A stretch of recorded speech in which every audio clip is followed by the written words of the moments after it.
Hello and welcome to the preschool classroom. Once upon a time, this was the arrival area before COVID. Right now, it's just for staff. When this program was built, these rooms were created to the side of the room to be observation rooms and storage. But one of the things that Werner struggled with here is space, and we're not always using it as it was once created for, but it is an observation room. You can look out and see the classroom in here. It's not mic'd. I have been in programs where they're mic'd. So this is the preschool classroom with Gabby as the teacher. Here, wow, this is amazing. They have their picture and they can sign in with great literacy. They can put their name into how they're feeling that day. She has information up for when parents are in here. She has fish. She has a picture of her. She's got a nice couch when you walk in, and soft and safe. So what a nice little area that greets everybody. She has all about me books. Everybody has a book. That's great. Family photos. Diversity pictures. Work things that they've talked about at circle time.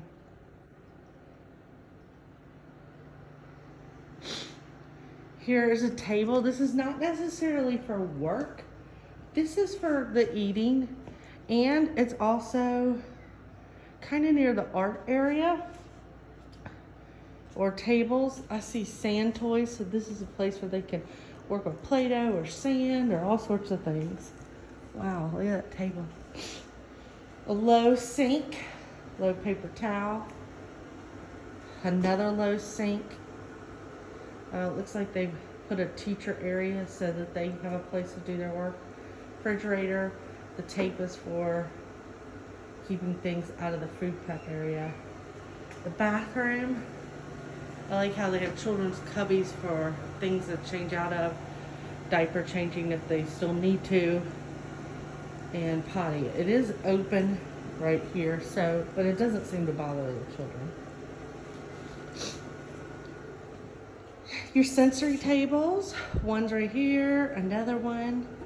As you can see, there's not water or sand, that they're still staying safe because of COVID. But usually they recommend you having a water table and a sand table. Low stools for children to sit in if they want to. Here is your easel. It's an awesome double easel. And so you can have 4 people painting all together. It's great socially. Art rack, her art area. I love tape. We'll talk about this in a schema with connecting. Glue, paper scraps, chunky crayons, magazine for scrapbooking, markers. Down here, this has been a lot with the loft, this is the book area. They got books up, a listening area over there. It's 2 soft chairs. Here they've put up some collage work, and up here looks like a literacy center. Over here, she's created like a really nice, cool cubby area. Here's the peace table. Ironically, it's been that for 10 years. Once upon a time, these were just regular shelves, but we have changed them out and changed them to plexiglass back so that you can see through. Also, light travels. More children's pictures hung up. This is the dramatic play area, couch, table, and they have twinkle lights. So I bet when those are turned on, they look really good. Here's a sign up list. I like that. If you have to sign up. You can also do pictures to help keep so many people in one area so it doesn't become too many. Sometimes that works, sometimes it doesn't. Artwork displayed. This is her block area way up here, and I've done this actually before and I love it.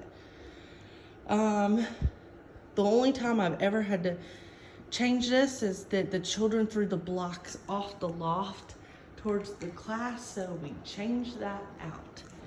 I love that they're taking the children's pictures and put them on the blocks, and it's their life-size picture. Pictures of houses, where they put the shapes, where things belong, object permanence, and beginning classification for math. These are hollow blocks. They're called junior hollow blocks. And she's got cars and all sorts of things. Years ago when I first got here, I love these. They fit into cubbies, but I've actually used this with babies, and that they could push this and put it in, and it was a safe pushing toy. I like the cool artwork.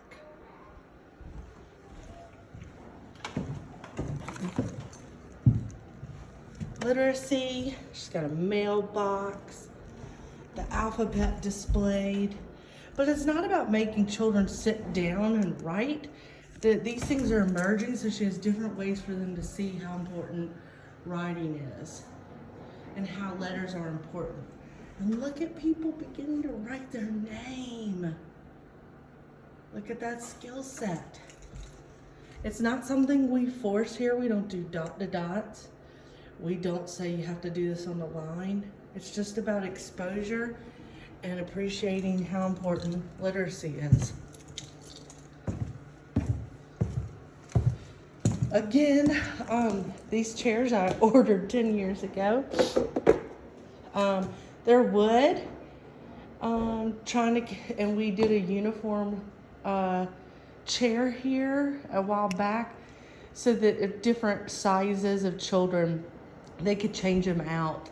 And there's some smaller ones for the 3-year-olds. They have a nice cool chair for the circle time. They have a place for each person to go and sit on. I love that. You know, again, letters.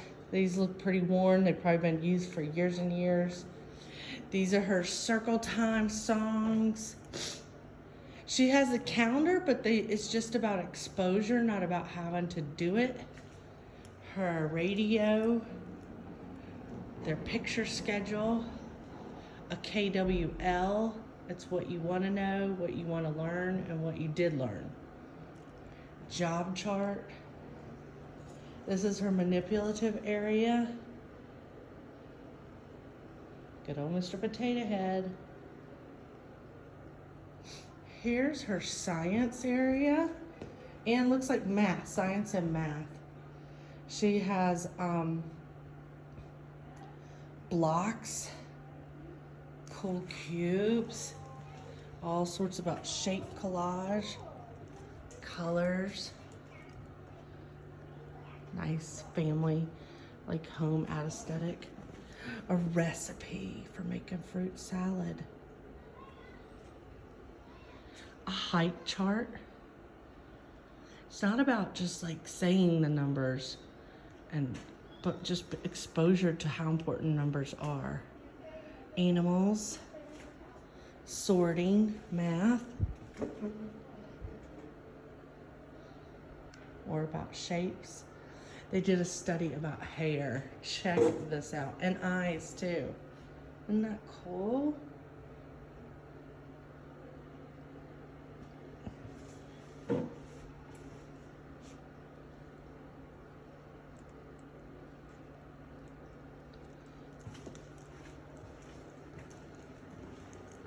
And this is the pre-K room, and that goes right outside to their playground that was just adjusted, and we'll be visiting that next week.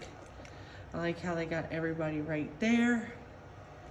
how they greet one another in different languages, diversity.